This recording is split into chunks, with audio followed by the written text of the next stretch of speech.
तर अमित शहा शिवसेना प्रमुखांचा अपमान करतात असं संजय राऊत यांनी म्हटलं। त्यावर आशिष शेलार यांनी जोरदार टीका केली आहे। राऊतांनी आपल्या पक्षाचं आणि वर्तमानपत्राचं बघावं असं म्हणत संजय राऊतांच्या टीकेवर आशिष शेलार यांनी टीका केली आहे।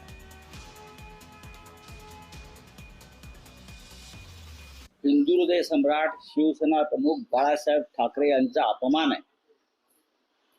अमित शहा हे सातत्यानं महाराष्ट्राचा आणि शिवसेना प्रमुखांचा अपमान करत आलेले आहे।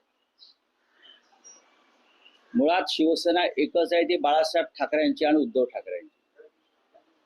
ज्या पद्धतीनं अत्यंत द्वेषबुद्धीनं सूडबुद्धीनं अमित शहा यांनी मेंढ्यांचा उल्लेख शिवसेना प्रमुख असा केला, हा त्यांचा मनातला मराठी माणूस शिवसेना आणि महाराष्ट्राविषयी असलेला द्वेष आहे। संजय राऊत यांनी पहिलं स्वतःच्या पक्षाचं बघावं, स्वतःच्या वर्तमानपत्राचं बघावं, स्वतःच्या पक्षप्रमुख राजीनामा द्यायला निघालेत त्याचं बघावं, स्वतःच्या वर्तमानपत्रामध्ये त्यांचं स्थान अढळ आहे का ते बघावं आणि मग दुसऱ्याकडे सुचवावं आणि पाहावं।